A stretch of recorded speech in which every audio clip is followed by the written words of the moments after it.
Hello and good morning to all of you. My name is Rashmi and today I am here to discuss one of my favorite poet John Keats and the prominent figure of the Romantic age. John Keats, he was supposed to be the youngest poet in English literature, and at the very young age he is as famous as the other romantic poets, not even in England but all over the world. Actually, if we talk about the biographical detail of John Keats, so we can say Keats' life was full of miseries and misfortunes. As at the age of 8 years, he lost his father, and at the age of 14, he lost his mother. Keats was born on 29th of October 1795 at Moorfield, London, and his father died at the age of 30 in a fall from his horse on 15th April 1804, when Keats was barely 8 years old, as I told you. At his school at Anfield, he learned some Latin and interested himself in Greek classical mythologies, but he knew no Greek. Though he was interested in Greek mythology, but he was unaware with the language of Greek and the very art and culture of Greek. He was apprenticed at 15 to a surgeon at Edmonton. His friend Gordon Clark gave him a copy of the Fairy Queen of Spenser, through which he roamed like a young horse turned into a spring meadow.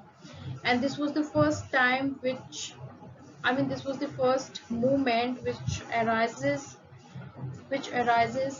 a great interest for the art or the poetry in the life of John Keats. And he makes his first effort in writing imitation of Spenser. Very soon he gave up his surgery, his doctorate, and take up literature and poetry, because very soon he come to know that he has great qualities of a poet. Then his friend Gordon Clark, who gave him a copy of Chapman's translation of the Iliad, and then he first wrote his first poem on first looking into Chapman's Homer. This is the first pen work, or this is the first creation down from the pen of John Keats. Then he introduced himself to the world of Hellenic art and beauty as he learned Greek art and literature. Then he influenced by Leigh Hunt and befriended with Benjamin Haydon, who explaining to him the beauty of the Greek sculpture, the Elgin marble, which become a great source for his later great art like Ode to the Grecian art. But a great misfortune came in his life with the death of his grandmother. She was died in 1814, and his younger brother Tom, to whom he loved very much, and he died in 1818 from the disease of tuberculosis. Then a great turn came in the life of John Keats as he fell in love with a beautiful girl named Fanny Bronte, but very soon he come to know that he suffered from his family disease, that is tuberculosis. Keats published his first volume of poetry in 1817, and in 1818 he published his most and the prominent poem Endymion, which revealing his romanticism and Hellenist art.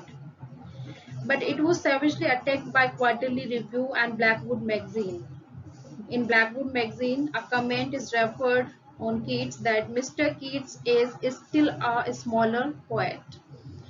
He was bitterly criticized by these two magazines. In Blackwood Magazine, there is a reference or is a comment on Keats' art that Mr. Keats is still a smaller poet, while the Quarterly Review remarked that the author Keats is a copyist of Mr. Hunt. In Feb 1820, while traveling from London to Hampstead, he became very ill and he wrote, "I know the color of that blood, that drop of my blood is my death warrant. I must die." This was the time when he come to realize that he is suffering from his family disease, that is tuberculosis. Then he moved from London to Italy with his devoted friend Joseph Severn, and here lies. And when he take his last breath in the arms of his best friend Severn at his home, and he says at that moment that I lift me up, I am dying, I shall die. Easy, don't be frightened. We free and thank God it has come. And finally, through these words, he took his last breath.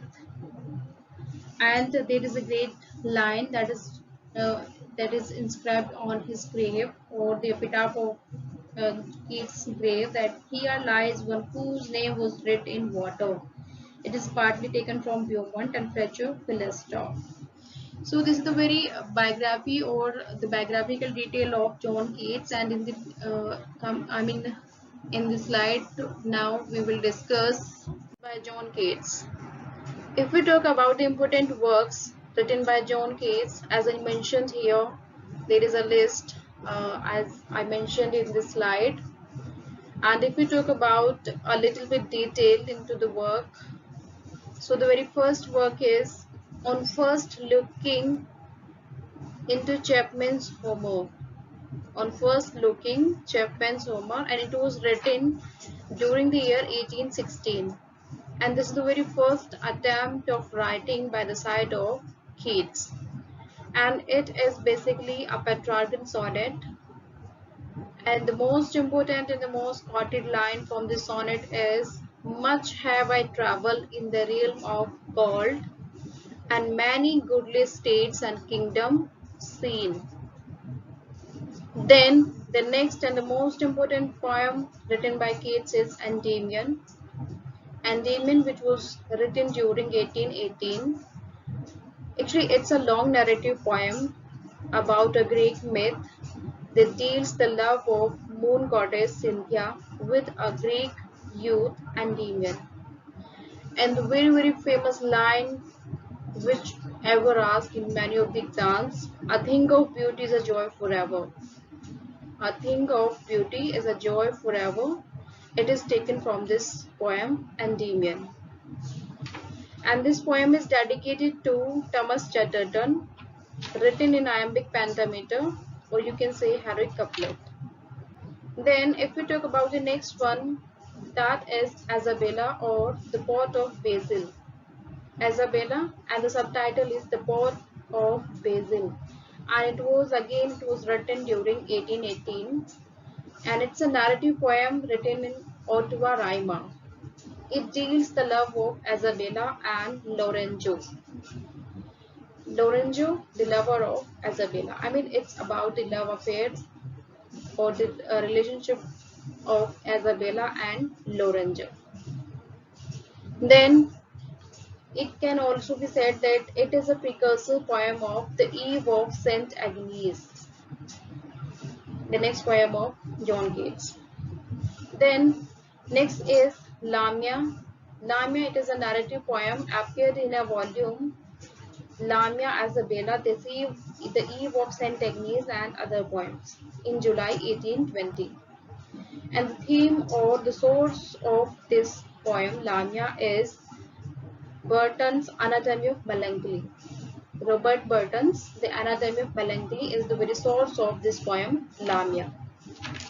Lamia is a lady or a serpent woman met to god Hermes when she was in search of a nymph.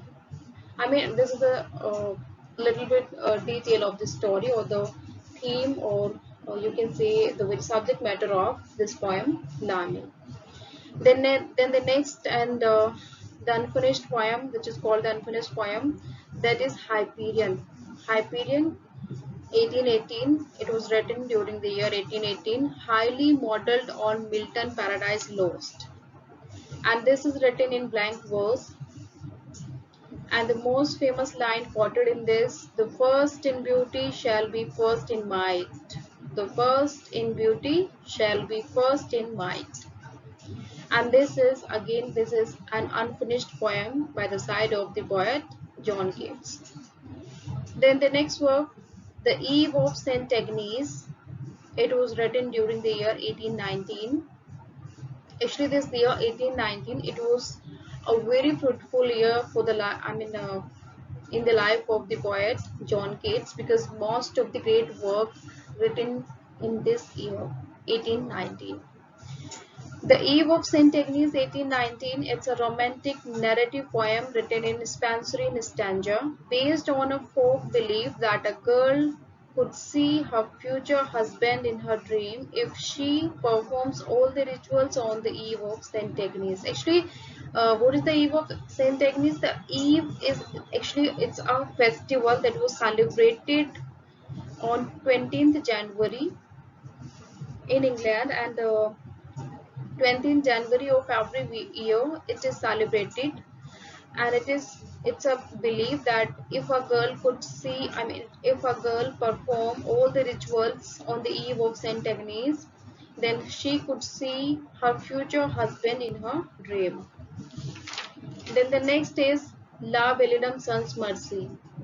La Belladam Sans Mercy means a beautiful lady without mercy, and it was written in the year 1819. Basically, it's a lyrical ballad, and it deals the hopeless knight roaming in search of his true love. It consists autobiographical elements, and it is supposed that the narrator or the knight is John Keats himself, and the lady is Fanny Bronte. Fanny Bronte, to whom Keats loved very much. And one important line, or the opening line of this poem is, "Oh, what can ail the knight at arms, alone and palely loitering? Oh, what can ail the knight at arms, alone and palely loitering?" This is the opening line of this ballad. Then, if we talk about the most famous ode written by Keats, is like Ode to Indolence. It was composed in the year 1819, and it is written in a 10-line stanza. And the opening line of this Ode to Indolence is, "One morn before me, three figures seen." One morn before me, three figures seen. Three figures: love, ambition, poetry. These are the three figures. To whom the poet is talking. One morn before me, three figures seen. And the very source of this poem is supposed that Thomson, the Castle of Indolence. Thomson, the Castle of Indolence. Then come to the next, Ode to Psyche. Again, it was written during the year 1819, and the source of this ode is Legend of Psyche. Legend of Psyche. It's a Greek myth, and this is the very source for this beautiful ode to Psyche. Then next is Ode to Autumn, the most famous ode, and one of my favorite Ode to Autumn. Again, it was written during the year 1819, and it is supposed to be the most perfect ode of John Keats. And the very opening line of this ode is, "Season of mist and mellow fruitfulness. Season of mist and mellow fruitfulness, close bosom friend of maturing sun." Close bosom friend of maturing sun. Here the poet addresses to the season of autumn. Then come to the next, Ode to Melancholy. It was written during the year 1819, and the source of this ode is Robert Burton's Anatomy of Melancholy. And the beautiful line from this ode is, "She dwells with beauty and beauty that must die." She dwells with beauty and beauty that must die. And the theme of this ode is, the very theme treats the Beaumont and Milton. Beaumont and Milton. Then come to the next, Ode to Agracia Nun. Again, one of the beautiful ode written by John Keats. "Heard melodies are sweet, but those unheard are sweeter." The most and the beautiful line that ever asked in many exams again and again. "Heard melodies are sweet, but those unheard are sweeter." And the opening line, "Thou still unravished bride of whiteness. Thou still unravished bride of whiteness. Thou art the postal child of silence and slow time. Actually, here Keats addresses to the urn, the Greek urn. Then come to the next and the most famous, one of my favorite ode to Nightingale, which is supposed to be the first ode written by John Keats. And this poem is written just after the death of Tom, his brother, Keats' brother. He wrote this poem when Keats was staying his friend Charles Browning's home, and it is supposed to be the most personal ode of Keats. And the opening line of this ode is, "My heart aches and a drowsy numbness pain. My heart aches and a drowsy numbness pain." This is written in 10-line stanza. Where beauty can't keep her lustrous eyes, thou wast not for death, immortal bird. Again, it's a very, very beautiful line from this ode. So we can say these are some important work or a little bit detail I have discussed here. So in the very next video or in the very next lecture, we will discuss about the very ode that was prescribed in the syllabus, or the beautiful ode like Ode to Nightingale, Ode to Autumn, and Ode to Grecian Urn. We will discuss in the coming video. So if you have any query, any question regarding the biographical detail or the work detail of John Keats, please write down in the comment box. Thank you.